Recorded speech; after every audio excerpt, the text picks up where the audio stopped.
taková ochutnávka vlastně komunikačních typů. To je vlastně taky hodně zajímavý, protože tam vzniká v rodinách i v partnerství spousta nedorozumění, kdy vlastně potom my řešíme třeba takový taky krizový případy, kdy třeba vyloženě teď mám příběh, kdy chlapeček opravdu pocitový se opravdu začal utíkat, protože v rodině nikdo nedal prostor jeho pocitům a byl to jeho základní vnímání, základní vlastně komunikátor. A jeho rodiče, kteří byli rozumového typu, což je úplně na té druhé škále, ten rozum, se snažili mu opravdu pomoct a vyhledali nás, kdy vlastně jsme dělali mapu. Chlapeček už byl v podstatě po několika pokusách o sebevraždu, to bylo opravdu vážný. A my jsme si je posadili, dělali jsme tam terapie samozřejmě a potom vlastně jsme došli na tu komunikaci, kterou vždycky potom řešíme, jaký je komunikační typ a pomáháme přemostit vlastně tu komunikaci, aby došlo k porozumění a sladění, souznění. A tam, i když se rodiče opravdu snažili, tak vlastně tomu celému ještě ubližovali, protože jak vlastně chtěli vysvětlit jeho myšlenkový toky, jak on to myslí, jak on tomu rozumí, tak ho zaháněli vlastně ještě víc do kouta, protože on nerozuměl, on nemyslel, on cítil, on prožíval. A to vlastně se těžko vysvětluje v procesu nebo v nějakém myšlenkovém jakoby sledu.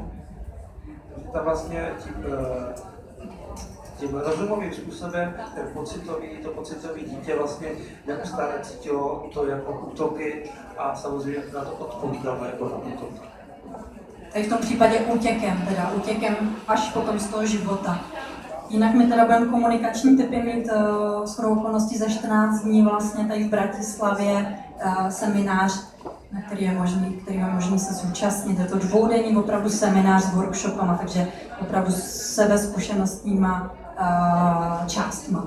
Niečo takého sa môžu zúčastniť nielen teda budúci lektori, ale kto chce. Tohle je pro veřejnost. To je právě výjimečně pro veřejnost, my to děláme jenom párkrát do roka pro veřejnost, potom to děláme vlastně na zakázky různým skupinám, i firmám, i ve firmním prostředí. A pro veřejnost to děláme v Bratislavě poprvé, na Slovensku poprvé a asi v tomhle roce to bude určitě tady jediný seminář. Jinak to je fakt fajn, když tam jsou třeba partneři, když se pochopí navzájem, vznikají tam hodně zajímavý aha momenty, tam je to hodně pěkné, takže partneři si tam můžou poměrně hodně vychytat komunikaci mezi sebou. A to můžu říct vlastně zkušenosti, protože jsme si to fakt přesto vychytali mezi sebou poměrně hodně.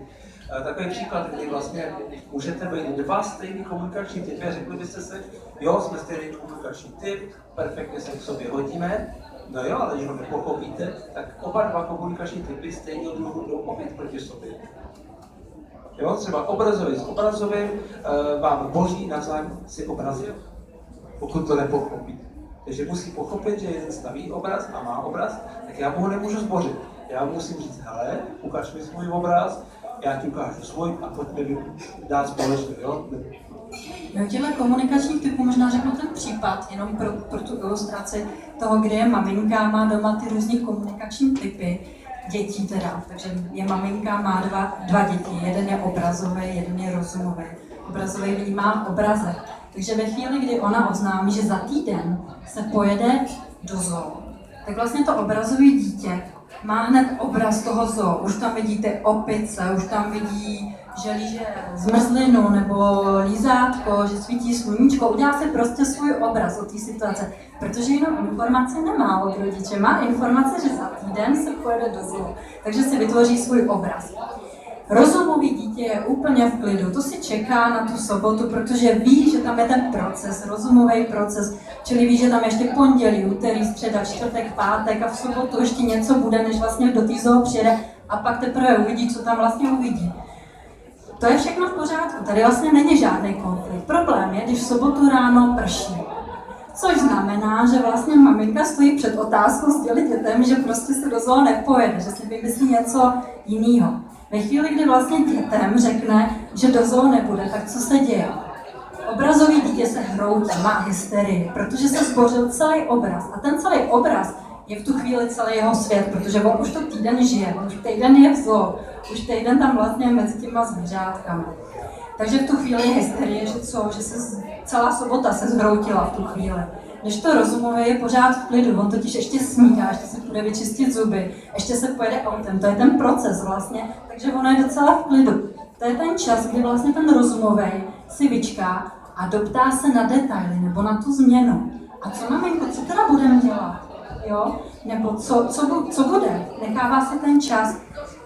Takže takhle podobně vypadají ty jakoby scénky, to, jak to vlastně funguje v těch komunikačních typech. Jsou tam samozřejmě různé varianty, protože jsme různě namixovaní, různě spolu komunikujeme. A to je všechno jakoby krásný, ale co s tím? Potom je tam ta rada. Jak vlastně sdělit tomu dítěti obrazovému, že do toho zase neděje, aby se nám nezhroutilo, jakoby prevenovat tu věc. V tu chvíli se využije zase ten obraz. Pochopíme, že ten obraz vlastně si dítě tvoří během sekundy. Vy, který jste obrazoví tady, tak víte, že cokoliv vlastně já vyprávím, tak vy už vidíte v obrazech, už si to představujete, toho tygra vlastně. Když tady mluvíme o tygru, tak už to možná vidíte barvitě v obrazech, i v procesu, i v běhu třeba ty obrazy. A v tu chvíli vlastně se využije tyhle složky u toho obrazového dítěte, aby mi nešlo do hysterie, aby se mi nehroutil. A začnu mu pomalu měnit ten obraz, vezmu k oknu a podíváme se z okna a řekneme, a podívej, je ta sobota a prší. A to už je vlastně se mění obraz, protože to v té zoo už nebude hezky. Už tam vlastně nebude to svítit to sluníčko, který si to dítě vlastně představovalo. Takže se mu pomaličku mění ten obraz. A pak vlastně mu řekneme třeba, no víš, ale ty zvířátka dneska teda budou zalezlí, to oni taky nebudou chtít zmoknout. A vlastně už se dítěti mění obraz, že budou zalezlí. A je to postupný, není to ten pád, není to zboření toho obrazu. To obraz se mění v tom postupu a mezi tím vlastně nabídneme jinou variantu. Tak víš co, místo toho řekneme tady Honzíkovi od sousedu a vymyslíme nějakou akci a pojedeme třeba do nějakého kina nebo nevím někam, jo? A už se mění vlastně ten obraz, takže potom vlastně takhle je jenom taková ochutnávka vlastně toho komunikačního typu, jak se s tím dá vlastně pracovat a prevenovat se některé ty věci, které potom ty komunikační typy třeba špatně ustávají.